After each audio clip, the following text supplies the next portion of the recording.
Атаката на прокуратурата продължава. Главният прокурор Сарафов иска имунитета на още депутати. И с това здравейте, приятели на критичното мислене, и добре дошли в моя канал.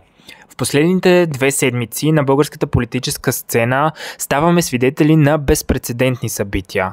А от вчера вечерта по медиите се разпространява новината, че изпълняващият функциите главен прокурор Борислав Сарафов предприел още драстични действия, като иска свалянето на имунитета на 6 народни представители.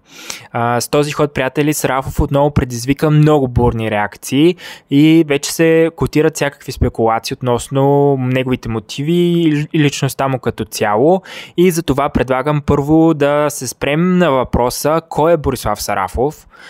Борислав Сарафов е фигура с дългогодишен опит в българската съдебна система. През последното десетилетие той заема висши ръководни позиции в прокуратурата, включително е директор на Националната следствена служба, заместник главен прокурор, а през юни 2023 година поема поста на изпълняващ функциите главен прокурор. Името на Сарафов свързваме с няколко скандала, включително с разследването 8-те джуджета, където се появяват негови снимки с Петю Петров, известен като Пепи Еврото. Тези връзки повдигат много въпросни относно неговата независимост и интегритет. Приятели, нека да се спрем сега на поисканите имунитети, като става въпрос за сваляне на имунитетите на 6 депутати. Това са Радостин Василев от МЕЧ, Веселин Вешев от групата на Възраждане, също от групата на Възраждане Ангел Георгиев, от ППДБ Лена Бориславова, Гюнай Далоулу от ДПС Ново начало и Марио Рангелов от ДПС.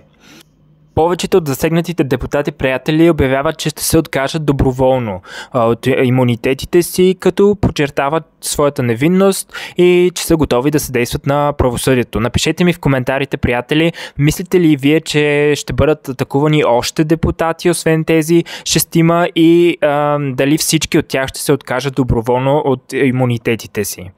С този безпрецедентен ход, приятели, Сарафов предизвиква и отваря много въпроси, много спекулации. Дали е така, както е официалната версия, че това е просто един опит за прочистване на политическата сцена от корупция и от престъпления на депутати, или всъщност това е част от една по-дълбока игра за власт и влияние. Всички знаем все пак колко е разклатен столът на Сарафов. Може би това е опит от негова страна да укрепи позициите си и да елиминира потенциални опоненти. Мога да ви кажа, че лично на мен цялата тази акция ми понамирисва. Напишете ми в коментарите какво мислите вие. Благодаря ви, че изгледахте видеото, и до скоро!